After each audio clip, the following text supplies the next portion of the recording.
మీ ఎలాంటి వ్యాపార ప్రకటనలకైనా వెంటనే మా ఛానల్ సంప్రదించండి. ఓం నమః శివాయ నమః. ఓం శ్రీ మాత్రే నమః. జై కొండదేవతాయ నమః. శ్రీ సమ్మక్కాయ నమః. శ్రీ సారలమ్మాయ నమః. శ్రీ వనదుర్గాయ నమః. ప్రజలందరికీ నమస్కారము. 2026 మే నెల వృషభ రాశి ఫలితాలు. మరి ఈ వృషభ రాశిలో ఉండవలసిన వాళ్ళకి జీవిత యోగము, స్థాన యోగము. చిన్న వయసు నుంచి ఎక్కడ పోయినా కూడా వీళ్ళు చాలా వరకు కష్టపడుతుంటారు. ఎంత సంపాదించినా కూడా వీళ్ళ చేతిలో ఎక్కువగా డబ్బు అనేది ఎక్కువగా నిలబడదు. చూసే వాళ్ళ వరకు వీళ్ళకేమి తక్కువ, బాగున్నారు, సంపాదిస్తున్నారు, పైకి వస్తున్నారు, అభివృద్ధిగా వస్తున్నారని ప్రజా దృష్టి కూడా ఎక్కువగా ఉంటుంది వీళ్ళ మీద. కానీ వీళ్ళు ఏ కార్యక్రమం అనుకున్నా కూడా కళ్యాణం కానీ, ఉద్యోగం కానీ, వ్యాపారం కానీ, గృహప్రవేశం కానీ ఏదనుకున్నా చేతి కాటికి వస్తుంది, నోటికి అందుకోకుండా పోతుంటుంది. అది ఎందువల్ల అంటే వీళ్ళ మీద కొన్ని గ్రహాలు కొన్ని అనుకూలంగా లేవు. దాని వలన మనశ్శాంతి లేకోకుండా ఉండటం, ఇస్తారన్న వాళ్ళు ఇవ్వకోకుండా ఉండటం. మన చేతుకుంటా డబ్బులు కానీ అప్పు ఇచ్చామనుకోండి, ఇచ్చేటప్పుడు సంతోషంగా నవ్వుకుంటూ ఇస్తాము. ఏదో బాధలో ఉన్నాడు, ఏదో కష్టాల్లో ఉన్నాడు, మనకేదన్నా ఒక టైం వచ్చినప్పుడు మనకు సాయం చేస్తాడులే అని ఏదో ఒక విధంగా మీరు హెల్ప్ చేస్తుంటారు, అప్పిస్తుంటారు. మీరు అప్పు ఇచ్చేంత వరకే ఉంటుంది. ఇంకా అప్పు ఇచ్చావరా అంటే మళ్ళీ తిరిగి రావు. ఎందువల్ల అంటే మీరు అప్పు ఇచ్చిన కాడి నుంచి వాళ్ళకి అప్పు ఇచ్చేటప్పుడు దేవుళ్ళక కనబడతారు, అప్పు అడిగేటప్పుడు మీరు ఒక దెయ్యం మాదిరి కనబడతారు. మమ్మల్ని ఫోన్ చేసి పీడిస్తున్నాడు ఏమిటా అనేది వాళ్ళకి సందేహం అనేది అనిపిస్తుంటుంది. కాబట్టి అప్పు అనేది మీ చేతుకుంటా ఇవ్వకూడదు. ఇచ్చారనుకోండి, దానివల్ల మీకు ఎన్నో నష్టాలు ఉంటాయి, ఎన్నో ఇబ్బందులు ఉంటాయి. దానివల్ల మీకు మీరు చేసే ప్రయత్న పనులు కూడా కొన్ని దాని పరిహారం వేరే విధంగా మారిపోతుంటుంది. కానీ స్త్రీ విషయంలో వచ్చేసి మీరు చాలా వరకు ఎన్నో రకాలుగా మీరు ఇబ్బంది పడి నమ్మిన స్త్రీ, పెళ్లి చేసుకున్న స్త్రీ మీకు దక్కకోకుండా ఎన్నో రోజుల నుంచి దూరం వెళ్ళి ఎన్నో ఇబ్బందులు మీరు ఎదురైపోయి చాలా వరకు మీరు బాధపడుతూ ఉన్నారు. మరి ఇప్పుడు అలాంటి సమస్య మీకు రాకోకుండా మంచి రోజులు ఎదురవుతుంటాయి.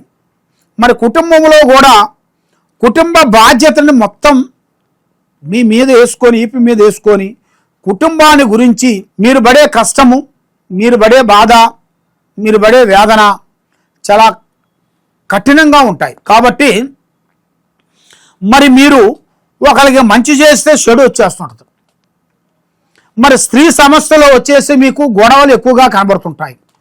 భార్యాభర్తల మధ్యలో కలహాలు, ప్రేమించిన స్త్రీ నుంచి సమస్యలు, పెద్దవాళ్ళు నిర్ణయించి పెళ్లి చేసిన స్త్రీ నుంచి కొన్ని ఇబ్బందులు, ఇలాగా మీ జాతక యోగంలో చాలా వరకు ఎదురవుతుంటాయి. మీరు చేయాల్సిన ఫస్ట్ పూజా బలము, మనకి దగ్గరలో ఏదన్నా ఉండాల్సిన గోశాల దగ్గరికి వెళ్ళి, ఆ గోశాల దగ్గరికి వెళ్ళిన తర్వాత అక్కడ గోమాత అనగా ఆవు, ఆ ఆవు దగ్గరికి వెళ్ళి ఆ ఆవుకి పసుపు కుంకుమ రాసి మీ చేతుకుంట ఒక 5 అరటి పండ్లు తినిపించేసి పసుపు కుంకుమ కాళ్ళ మీద రాసి దండం పెట్టుకొని నమస్కారం చేసుకొని ఆ ఆవుకి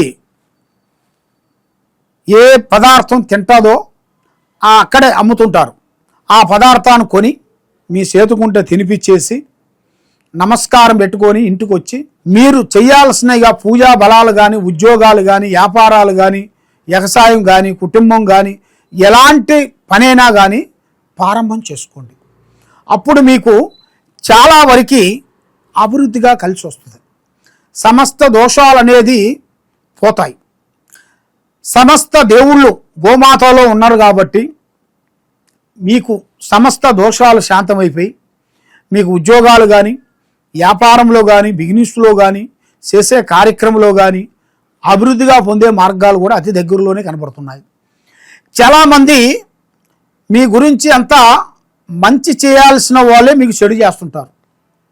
బంధువులు కానీ, మిత్రులు కానీ, స్నేహితులు కానీ, ఇలాగా చాలామంది చాలా విధానాలుగా మిమ్మల్ని చాలా వరకు కష్టపెట్టేసి మనశ్శాంతి లేకోకుండా మీకు చేస్తుంటారు. మరి మీరు ఏ కార్యక్రమం చేసినా ఎక్కడికి పోయినా దైవ అనుగ్రహం చాలా గొప్పది. ఆ విధంగా మీరు ఏ కార్యక్రమం అనుకున్నా కూడా అలాంటి కార్యక్రమాలు కొన్ని ఇబ్బంది అయిపోతుంటాయి.